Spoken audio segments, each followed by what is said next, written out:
Today, we are in New Orleans, Louisiana, to try an award-winning cocktail bar called Jewel of the South.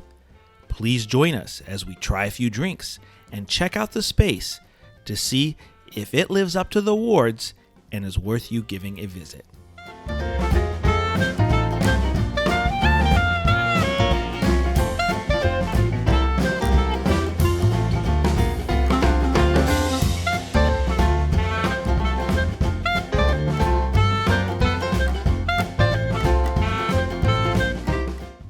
Hello guys, and welcome back to the channel.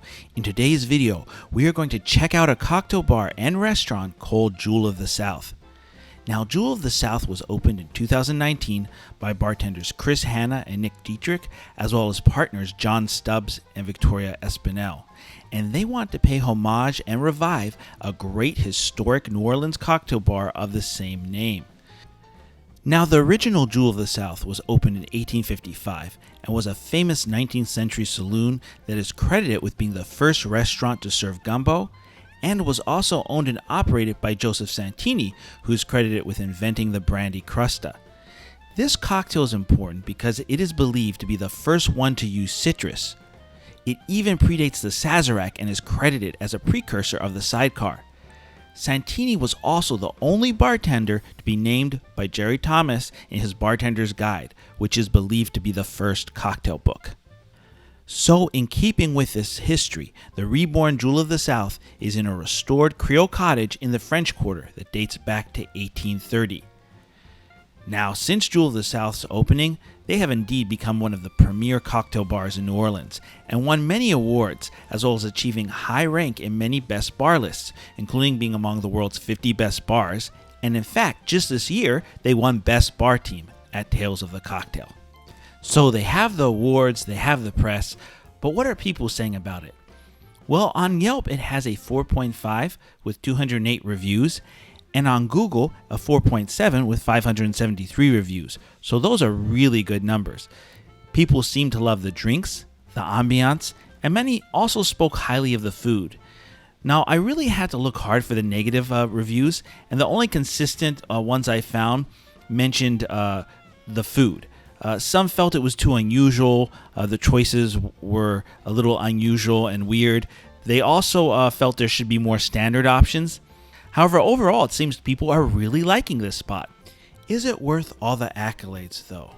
Well, why don't we head on in and check it out for ourselves?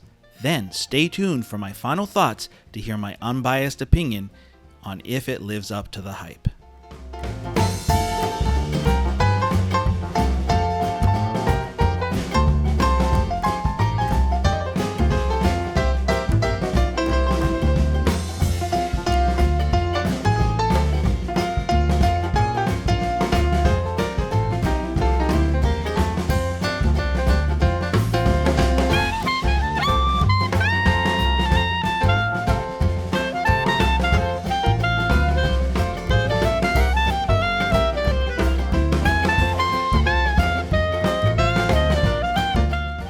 So here we are at the bar.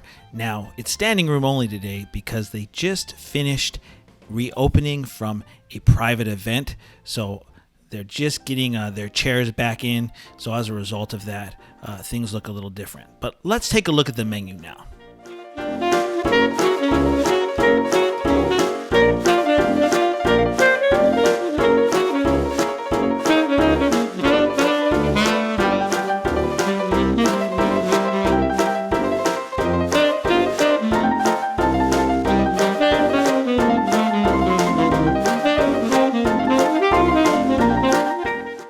So it looks like our drinks are here, and I have the Colombina, and this drink is excellent.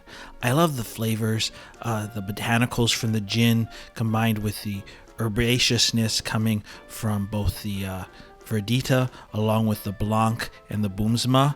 It really reminds me a little bit of a Last Word, just a little bit. So overall, a home run, excellent drink. Now, my wife's drink, the Brooklyn Dodger, I tried out here, and wow, it's excellent as well. You get some smokiness from the monkey shoulder, and of course spiciness from that rye, and then the earthiness from the fig, and the marl blend adds some bitterness. Now I will say you have to like bitterness, but overall I really enjoyed this drink as well.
So this drink caught my attention when I saw the duck fat washed rum, and wow, I have to say, it really panned out. It's very rich, very decadent, almost like an appetizer really, but then you have that sweetness from the smoked maple syrup with a hint of smokiness, and then the bitters tie it all together.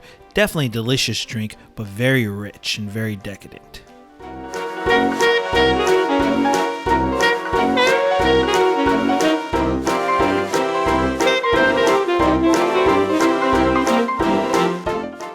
Now I have to say the Jewel Sazerac was one of the best Sazeracs I've had in New Orleans. While it's not traditional, it keeps the spirit of the original, while the additions add a little bit more complexity and depth of flavor. You have to try this if you come visit New Orleans. So as we finish our Sazerac here and then head out, what are my final thoughts on this bar? Does it live up to the hype? Absolutely. I found the positive reviews to be correct. Now for the positives, I found the drinks to be some of the best in New Orleans. They were delicious as well as creative. They also did all the things you would expect from a high-end cocktail bar, such as the big clear ice cubes, and they even had that stamp for my one drink. Now as for the service, that stood out as well. Everybody was really nice, the bartenders were knowledgeable and really helpful with choosing the drinks. We also had some really good conversations about the cocktails, pre-batching, and some other subjects, so we enjoyed that. I can definitely see why they won Best Bar Team at Tales of the Cocktail, because they were fantastic. Additionally, the atmosphere was really good. I love the courtyard, I love the old historic building. Everything about it was really nice, so definitely a plus for the atmosphere. Additionally, they didn't have a very bad wait time. Now, I do believe sometimes they have really rough wait times. However, they also take reservations, so that's a positive overall. If a place takes reservations, then having a long wait time isn't too bad if you walk in. Finally, the pricing was very reasonable, I felt, for the level of quality you were getting. Now for the neutrals, there were only several of them. First, the food.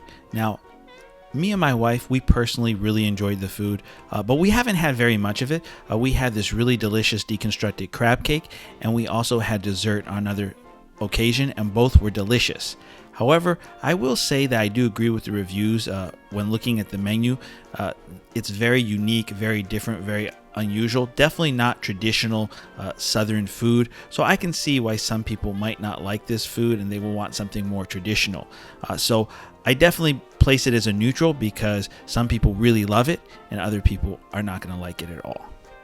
And then the final neutral would be pre-batching. They do a little pre-batching, not as many as some of the other bars I've reviewed. However, I do know the Sazerac I had, which was delicious, was pre-batched. However, I believe many of their drinks are not, although I'm not 100% sure. But I thought I would mention that as well. Now moving on to the negatives, well, I really couldn't find any negatives. This place is fantastic and it definitely lives up to the hype, and it's definitely, in my opinion, worth all the awards that it has received.